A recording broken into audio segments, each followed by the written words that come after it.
এখন যদি একজন ব্যক্তি এককভাবে ঢাকার 20টা আসনের নিয়ন্ত্রণ নিতে চান বা উনি যদি সব প্রার্থীর ভাগ্য নির্ধারণ করতে চান, এই জন্য ব্যক্তিগত সিদ্ধান্ত, ওনাকে সেই আসন বন্টনের দায়িত্ব কে দিয়েছেন?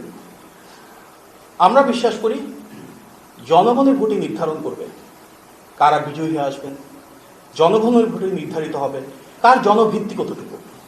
সুতরাং আসন বন্টন করা এটা ওনার ব্যক্তিগত সিদ্ধান্ত হতে পারে। আর সেই দলের ব্যাপারে উনি বলছেন যারা ইতিপূর্বে বিএনপি থেকে কিন্তু ঢাকার প্রায় সব সিট একাধিকবার জেতার ব্যাকগ্রাউন্ড রয়েছে।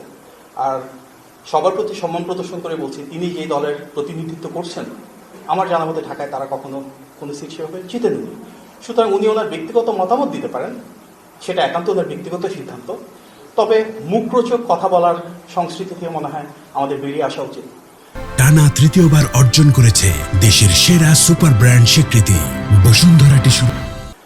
এর পাশাপাশি এটাও বলা উচিত যে আমরা দেখেছি ফ্যাসিবাদের দীর্ঘ সময়ে বিএনপির মতন সুদৃঢ় জনভিত্তি সম্পন্ন একটি রাজনৈতিক দল এবং শীর্ষ নেতৃত্বের প্রতি যারা বিষেধগার করেছেন তারা কিন্তু জনভিত্তি হারিয়ে ফেলেছেন, জনবিচ্ছিন্ন হয়ে পড়েছেন।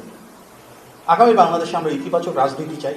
আমরা চাই সেখানে প্রত্যেকে যার যার পলিসি রয়েছে পজিটিভ পলিটিক্সটা নিয়ে সামনে আসে। বিষেধগার করা, অহমিকা দেখানো, জনভিত্তি না থাকার পরও সব আসনের ভাগ বন্টন শুরু করে দেয় নির্বাচনী পথযাত্রার আগে, সেটি কাম্য নয়।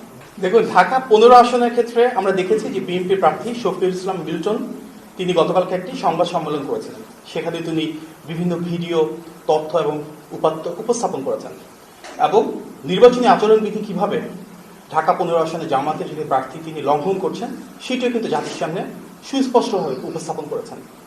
আমরা সামাজিক যোগাযোগ মাধ্যমে বেশ কিছু ভিডিও ছড়িয়ে পড়তে দেখেছি যেখানে দেখা গিয়েছে যে সেই আসনের ভোটার নন এমন শত শত মানুষ বাড়ি বাড়ি যাচ্ছেন, নারীরাও বাড়ি বাড়ি যাচ্ছেন, ওনাদের বিভিন্ন ভোটার আইডি, ফোন নাম্বার, বিকাশ নাম্বার সংগ্রহ করছেন। এটি অত্যন্ত অনাকাঙ্ক্ষিত। আমরা বিশ্বাস করি গণ অভ্যুত্থানের আকাঙ্ক্ষা ছিল একটা লেভেল প্লেইং ফিল্ড যেখানে জনগণ স্বতঃস্ফূর্তভাবে তাদের প্রার্থীকে বেছে নেবেন। কোনো ধরনের অপতৎপরতা কিংবা অর্থনৈতিক লেনদেন হবে এটা আমরা কখনোই চাইনি। সেখানে যখন বহিরাগতরা এসেছে, বিকাশ নাম্বার চেয়েছে, আমরা দেখেছি স্থানীয় জনগণ সেটাকে প্রতিহত করেছে। তারপর জামাতে বেশ কিছু নেতাকর্মী সেখানে গিয়েছেন, এলাকায় উত্তেজিত অবস্থার সৃষ্টি হয়েছে। পরবর্তীতে সেখানে আইন শৃঙ্খলা বাহিনী এমনকি সেনাবাহিনীরও যেতে হয়েছে, গিয়ে তারা অবস্থাটাকে ঠিক করার জন্য চেষ্টা করেছেন। আমরা যে রাজনীতি করতে চাই, আমরা যে বাংলাদেশ চাই, আমরা যে নির্বাচনী প্রক্রিয়া চাই, সেখানে এ ধরনের ঘটনা কোনোভাবেই কাম্য নয়।